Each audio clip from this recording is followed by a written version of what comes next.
की ओथ हो रही थी जब मिनिस्टर की, तो वीपी सिंह जी मुझे एक तरफ ले गए और उन्होंने कहा सतपाल संभल के काम करना। मैं कहा क्यों?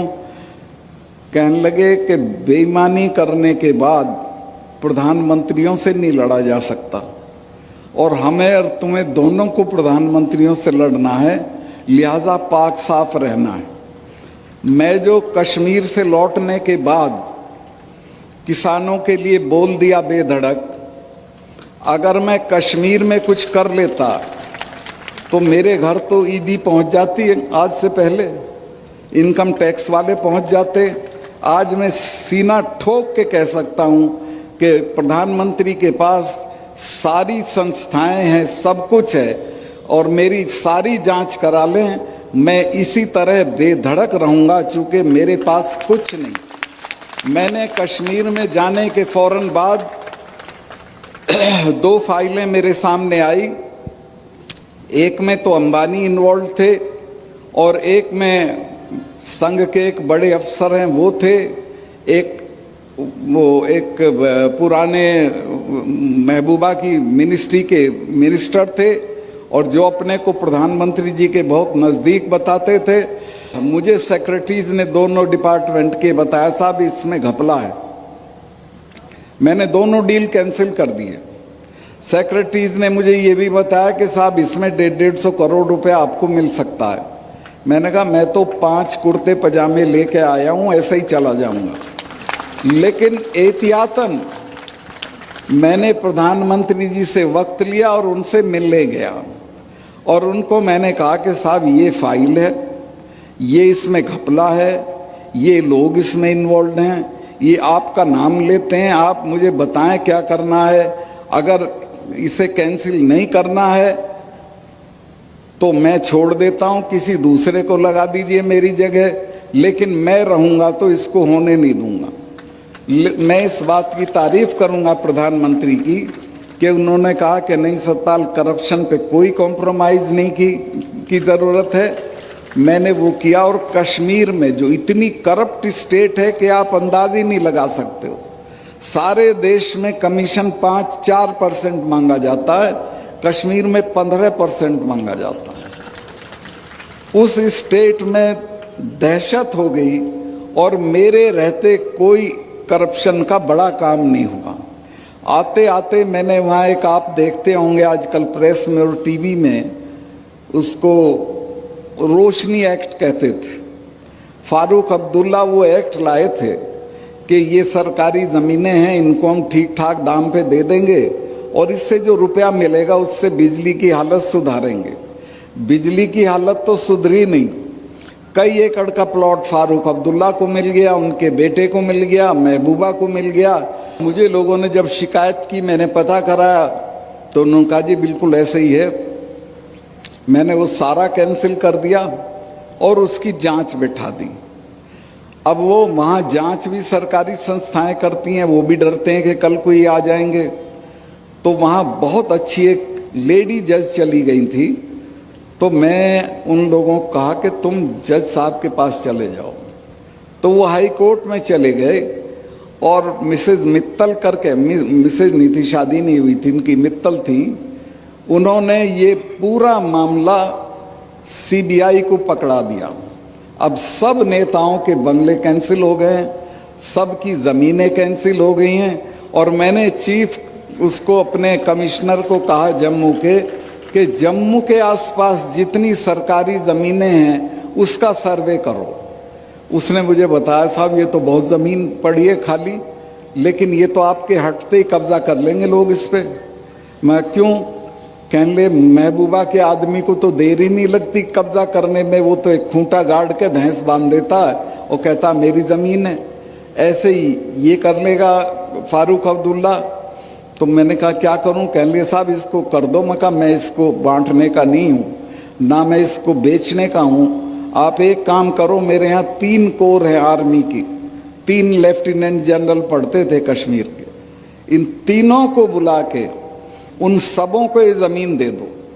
मैंने वो सारी ज़मीन फौज को बंटवा दी, बची हुई पुलिस के क्वार्टर बनवाने के लिए दे दी। आज 1 इंच ज़मीन ऐसी नहीं है जिस पे कोई कब्जा कर ले। या उसे खा जाए। ये करीब करीब सब जगह हालत है देश की। तो मैं आपसे जो नए जो अफसर आए हैं उनसे ये उम्मीद करता हूँ कि आप जहाँ जाओ कार्निवोलस फ्लावर मत बनना, समाज के दबाव में मत आना, ख़ास तौर से बीवियों के दबाव में बिल्कुल मत आना। वही खराब करती हैं, बुरा मत माने। वो पड़ोसन की सारी चीज़ दिखाएंगी। देखो इसके ये है, आजकल एक टीवी में ऐड आ रहा है, वो एक अफसर है, वो जा रहा है अपनी बीवी के साथ अपने मातहत के यहाँ, तो कहता मेरा जूनियर है। तो जाते ही कहती जूनियर है, घर तो देख कितना बढ़िया कर रखा है, मिसेस शर्मा की साड़ी तो देख कैसी है। तो ये दबाव आएंगे आप पे, ये दूर नहीं है। और आपको भी अच्छा लगेगा कि आप थोड़ा पैसा कमा लें, बढ़िया गाड़ी लें, बंगला बना दें। मैं ऐसे ऐसे लोगों को जानता हूँ जयपुर में कि जिनके गांव में फूस का घर नहीं था और उन्होंने क्या क्या बंगले बना रखे हैं। वो आपके समाज में भी आके इनाम बांट जाते हैं। आप कभी देखते ही नहीं कौन है, कौन आ रहा है, कौन नहीं, कौन जा रहा है। तो मैं ये निवेदन करना चाहता हूं कि समाज को निष्कलंक रखिए, अपनी सेवा को निष्कलंक रखिए, खुद को निष्कलंक रखिए, तो आप किसी से भी लड़ सकते हैं। मेरे पास आज यकीन करेंगी बहन जी, आपसे बता रहा हूं मैं कि रिटायरमेंट के बाद रहने के लिए घर नहीं है। सरकार कोई अलॉट कर देगी तो चला जाऊंगा, लेकिन मुझे इस बात की फिक्र नहीं है कि मेरे पे घर नहीं है। मैं जहां रहता था वो 1.5 कमरे का मकान था। जो भी चौधरी साहिबान मिलने आते थे, खास तौर से राजस्थान वालों पे तो बहुत पैसा है, वो देख के अरे 1.5 कमरे के मकान में रह रहा है, ये मिनिस्टर रह लिया, MP रह लिया, MLA रह लिया, क्या चीज़ है। और वो मुझे तिरस्कार की निगाह से देख के चले आते थे। लेकिन मुझे पता था यही गरीबी जो है ये मेरी ताकत है। और मैं आज भी महसूस करता हूँ कि मैं देश के किसी भी ताकतवर आदमी से लड़ सकता हूँ। किसानों के सवाल पे अगर लड़ाई आगे बढ़ी तो मैं इस पद को छोड़ के उनके साथ खड़ा हो जाऊंगा और किसी की कोई परवाह नहीं करूँगा। लेकिन ये तभी संभव है जब मेरी अलमारी में कोई गलत चीज़ न रखी।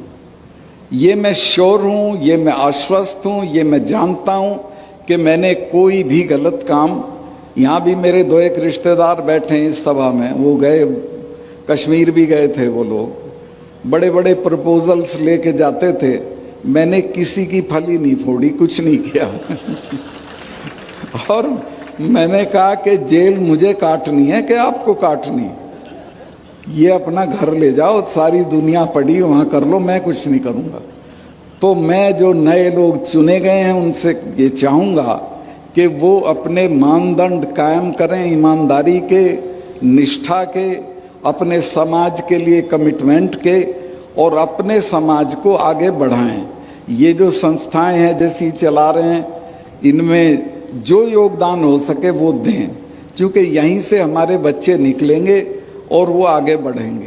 कि जो यहाँ ये जाट गौरव संस्थान वाले काम कर रहे हैं, इसी तरह के कामों से समाज बढ़ेगा, इसी तरह के कामों से समाज की तरक्की होगी। समाज की तरक्की बुढ़े के मरने पे 40 गांव का खाना देने से बुढ़ा सूरजमल नहीं हो जाएगा। बुढ़ा तो वही रहेगा जो मरा है। आप दहेज बंद करिए, बच्चियों की पढ़ाई पे रुपया लगाइए, बैठक बड़ी होनी, 4 आदमी नहीं घर में 20 कमरे की कोठी ठोकते हो, काहे के लिए भाई? बच्चे को पढ़ाओ, लंदन भेजो, अमेरिका भेजो, यहाँ के बढ़िया से बढ़िया संस्थान में भेजो। उस तरफ तवज्जो नहीं है। एक बहन जी हमारी मदद कर सकती हैं, सुमित्रा जी। यहाँ की औरतों में सोने का बहुत शौक है, सोना पहनने का इतना चलन है कि यहाँ से यहाँ तक सोने में भरी रहती है। मैंने इसकी तस्दीक करी है कि सोने का इतना क्रेज और शौक है कि चाहे घर बिक जाए सोना होना चाहिए। इन सब चीज़ों को छोड़ें, ये अवगुण हैं, इनसे बचें और अपने बच्चों को बढ़िया से बढ़िया तालीम दें, उसको वैल्यू सिस्टम दें, उसको ईमानदार और निडर होना सिखाएं, तो मैं समझूंगा कि आप अपने